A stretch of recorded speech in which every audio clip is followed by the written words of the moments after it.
Hello and welcome. In this video, we're going to talk about linear regression. Linear regression, while known as the simplest predictive model, is still considered one of the most powerful models.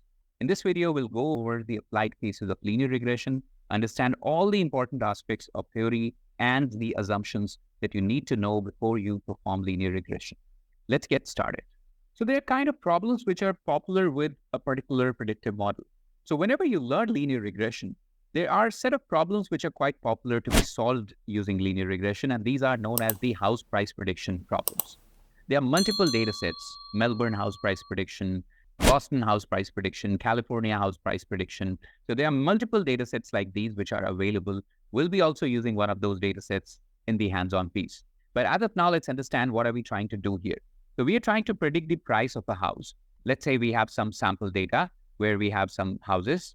This data would obviously be more, but right now we're just looking at maybe 10 rows of that data. So this is the house price in $100,000. Now, obviously, you would imagine that you need some information to be able to predict the price. For example, you might be interested in knowing the area of the property, the number of rooms in the property, whether the property has a garage or not, and the locality of the property, and other aspects like that.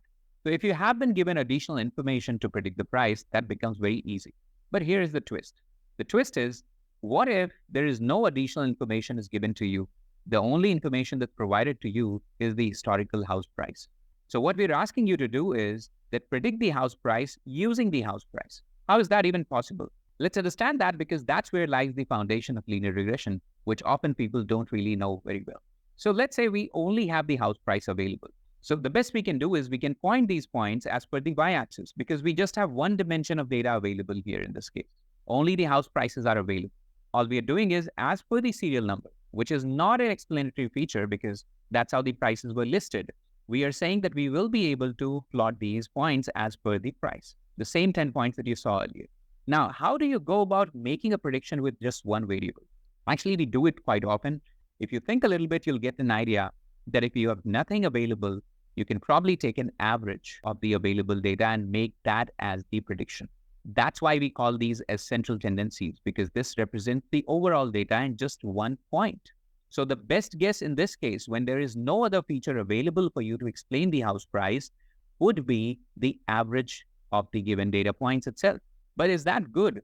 We can only say it's good or bad if we compare it with a scenario where we have more features explaining the house price. So let's say we move to another scenario where we bring in some feature, or maybe multiple features, but let's for now take just one feature. It could be the area of the property, the age of the property, or the location of the property. We are just taking an example here. There is one feature that explains the house price. Now, the moment you bring another feature, what you're trying to do intuitively is this. You're saying that house price, which is on y-axis, is something that depends on a feature which is on the x-axis. Each point here represents a combination of house price and the x feature, or the feature that's explaining the house price, just like we put these points in the Cartesian plane. Now, what we are trying to do here is that we are trying to fit a line somewhere through these points. See, modeling is generalization. You don't want to predict every single point by going over every point, but you want to get a general representation of these points so that you get an idea, an estimate. Now, there are two aspects when we look at a line. The moment we look at a line, and in the simplest form with just one explanatory feature on the x-axis, it would still require us coefficients. Now, what are these coefficients? There is beta 1 and there is beta naught. What does beta 1 represent?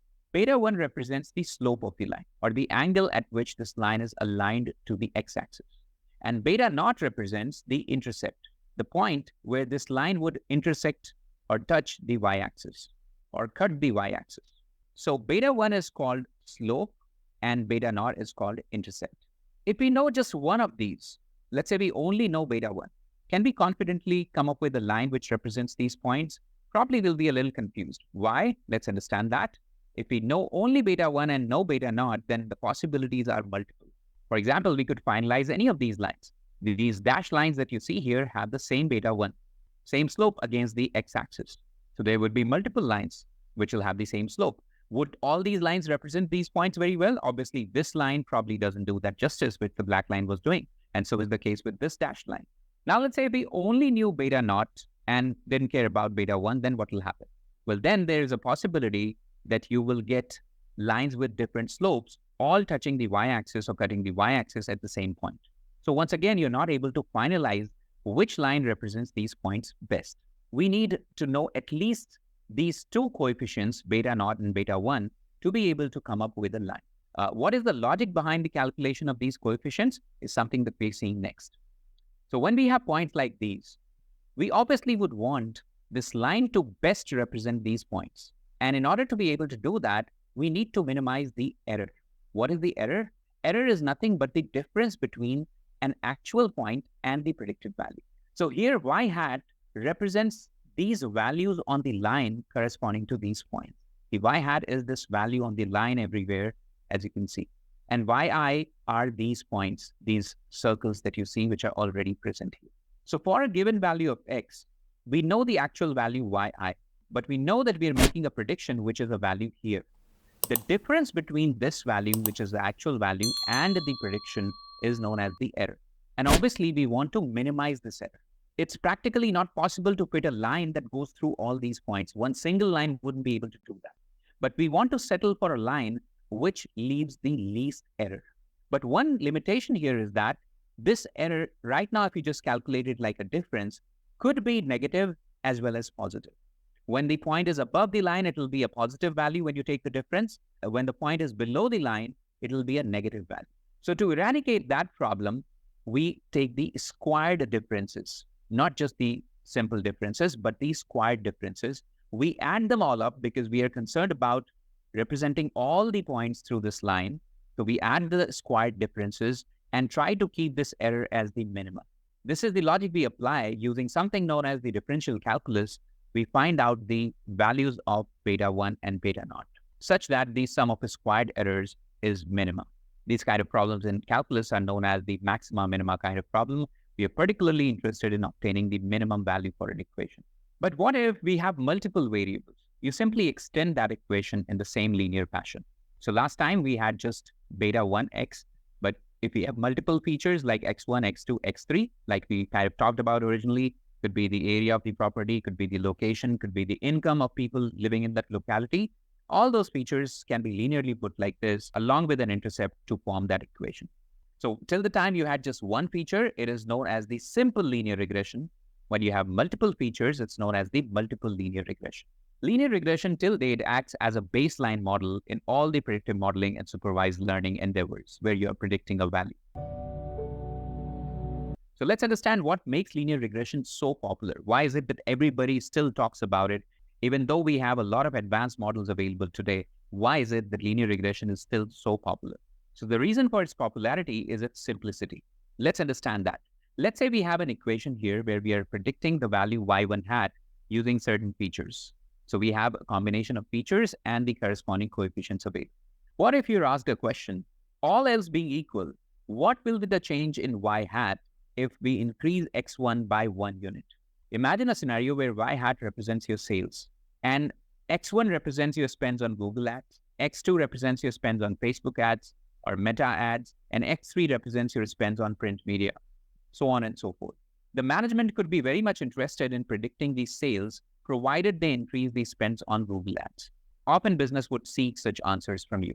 So let's say when we know the binding relationship between y hat and x's, we can obviously calculate the value of y2 hat, which is the new value of sales, if we change only the value of x1 here by 1 unit. It could be hundreds of thousands of dollars for a large organization, but it will be just 1 unit that we are saying. So all else being equal, which means everything else is same, it's only x1 that has been increased by 1 unit. Now, if you see these two equations, they have a lot of similarity. Except for y1 hat and y2 hat, and the x1 plus 1, nothing has changed. Beta naught, beta 2, x2, all these values are one and the same because we said all else is equal. So let's keep just these two equations in focus for the time being. And if you take a difference between these two equations, that is, you subtract the equation 1 from equation 2, you'll get something like this. And actually, y2 hat is your answer. You already know y1 hat because that's your current sale. You already know the coefficients because you performed a multiple linear regression. So when you want to predict y2 hat, you simply have to get the coefficient and add the present sales to it. So this is a very meaningful insight that all else being equal, if we increase only our spends on Google ads, how much would be the gain on our sales? Often business would ask you these kind of questions. So the step that we performed is popularly known as sensitivity analysis. And the simplicity of linear regression still keeps it alive. Let's move on. When you study regression, any study of regression would be incomplete without understanding the idea behind the sum of squares. So first term that we are discussing is the total sum of squares. What is the total sum of squares? It's the difference between every single value and the average. Remember, when we did not have any other feature to predict the house price, we said we will manage with the average. So you would obviously want to calculate how different is the average from every single point that you had. That's how you will calculate it. So it says how different is each value from the average. This is known as the total sum of squares. We are talking about the sum of squares because the quality of a regression model largely depends on the relationship between these sum of squares that we are discussing now. Second would be the sum of squares due to error. We talked about the error, which is nothing but the difference between an actual value and a value on the line, which is this y hat. And we said we will square and add all these values and ensure this is minimum. Right now, we are just talking about the sum of squared errors. This is again important. It measures how different is each value from its prediction. This is what we minimize in order to get the best fit line. The last would be the sum of squares due to regression. Now, when we didn't have anything, we had the average as the prediction. But when we have features and we are fitting regression, we have y hat as the prediction. We want to compare the difference between y hat, which is our model's capability, versus the average when you didn't have the model. You just had the average value. So if this value is very small, then what you're saying is that your model is just about as good as the average, which means you didn't need the model in the first place. You could have just managed with the average. But if this difference is large, then you can imagine your model is predicting something different from the average, and that might be something good for you. This is a measure of how different is each prediction from the average. Binding all these sums of squares together, we get this equation, which says the total sum of squares would be sum of squares due to regression and the sum of squares due to error. Notice the total sum of squares wouldn't change much because this is based on yi and y average. So when you have been given some historical data and you have computed the average, there's nothing there to change. This stays fixed. But what can change would be the sum of squares due to regression and sum of squares due to error. Let's understand if the scenario is that the error goes up. Now, in order to keep the total sum of squares fixed, if the error goes up, which means your line is not fitting the points very well, the sum of squares due to regression would have to come down, which is a bad scenario. The error is high and my regression model is less capable. But the opposite would be a good scenario. When the error goes down, in order to keep this value constant, because this is a sum of these two quantities, if the error has gone down, the sum of squares due to regression will be going up. If that happens, then obviously the model is performing better. Another way we put these sum of squares together and often derive a model performance measure is known as the coefficient of determination. So we know this equation. If we take a ratio of sum of squares due to regression and divide it by the total sum of squares, that is known as the R squared value. See what is happening here? If this value is high, it means the error is minimal. So higher the R squared value, the better the model is. We are saying that sum of squares due to regression should take a significant proportion of the total sum of squares. How do we interpret this?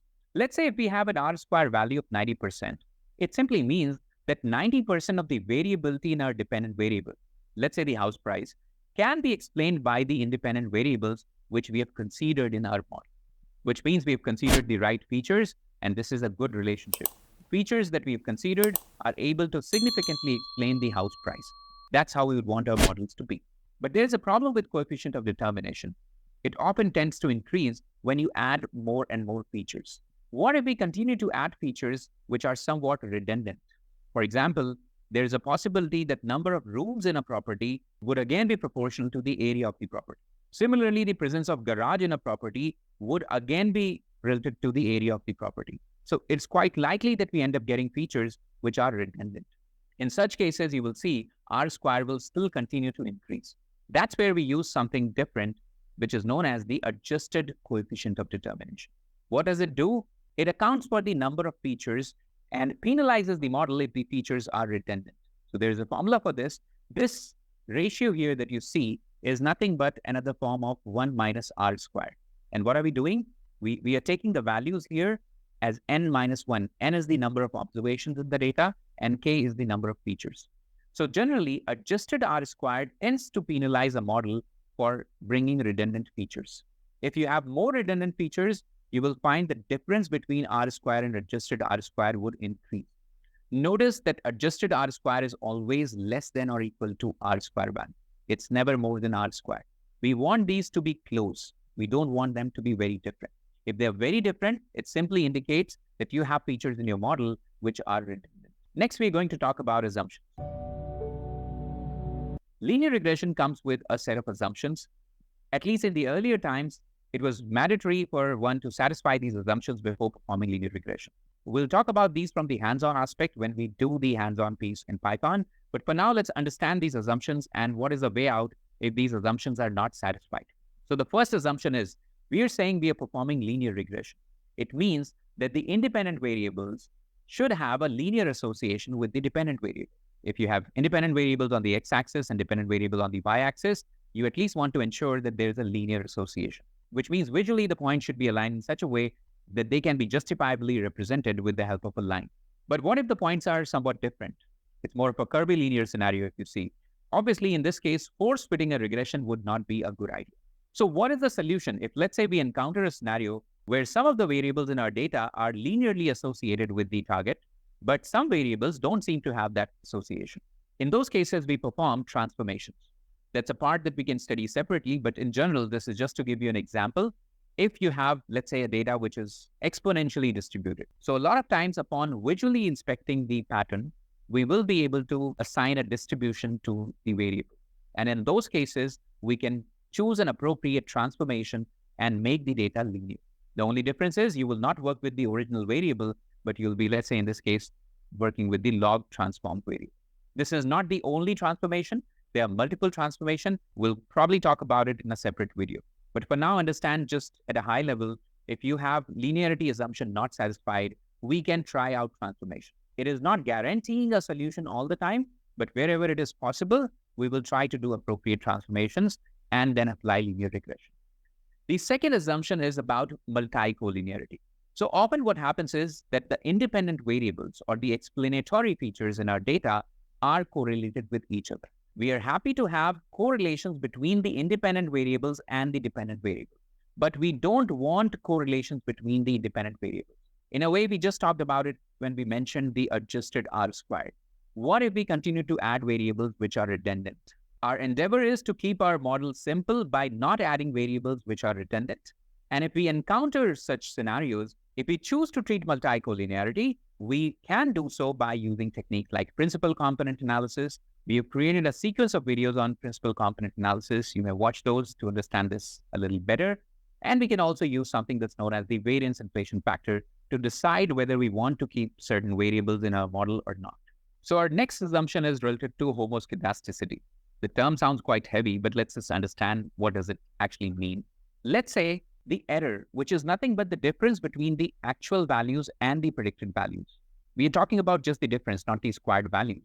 If we plot that against the predicted values or even the x values in case of a single variable, we should not see any pattern. We should see that as a fairly range-bound random movement.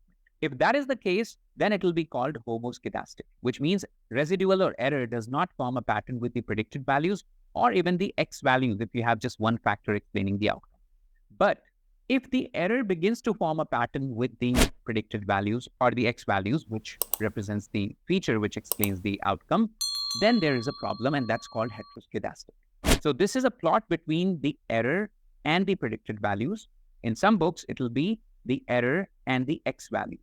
In both the cases, keep this in mind that we want this to be range-bound and random. We don't want it to be forming a pattern that as the predicted values are increasing, you can see there is an increase in the residuals as well in general. Or it could be opposite. It could be decline in residuals. In both the cases, it suggests that probably there is something left that we've not been able to model properly through our data. In general, when you look at any data, there are two components, information and noise. Noise is something which is random, which is error. But information is something that we want to capture from the data. If these kind of patterns are left, it simply means that we've not been able to extract complete information from the data. So this leads to poor models, and that's why we check for this assumption known as homoscedasticity. With that, let's move to the last assumption, which is the normality of errors. Just some time back, we said the errors should be randomly distributed with respect to the predicted values. But right now, we are talking about the normality of errors, which means we want, in general, the errors to be normally distributed. They should be randomly distributed with a constant variance and their mean as 0. Errors should cancel out. And these are the properties of normal distribution that we look forward when we study the distribution of errors. Standard deviation determines the shape, and the mean determines the position of a normal distribution. So how do we check it? There are multiple ways to check if this assumption is satisfied or not. First could be, we could simply create a plot, something like a density plot of the errors, and see if this has a skewness. So for example, in this case, if you see, this doesn't seem completely symmetric, not at centered at 0, right? So it may not satisfy the assumption of normality in the first place. But this may not be totally reliable, because a lot of times your data could be looking like bell-shaped, and yet it may not be normally distributed. So a more reliable or a more sophisticated visual inspection technique would be a QQ plot. We've covered this topic in the test of assumptions videos, where we check if a given data is normally distributed or not. If a QQ plot shows these blue dots all nicely overlapping even at the edges with this red line, it would indicate that we have, by and large, a normally distributed data. But if it shows deviations at the ends, it indicates a deviation from normal distribution. The assumption of normality might not be holding good in that case. And if you want to make it more robust, you can always perform an appropriate hypothesis test, such as the Shapiro-Wilk test or Kolmogorov-Smirnov test, which will give you a p-value.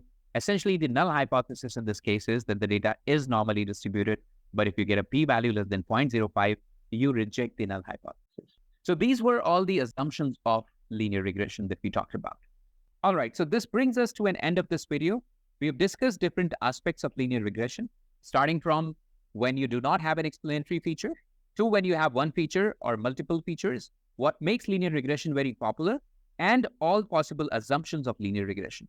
We also deliberated a good deal on the idea of sum of the squares, which essentially is the backbone of any regression model's performance evaluation. Hope you had something new to learn from this video. Thank you.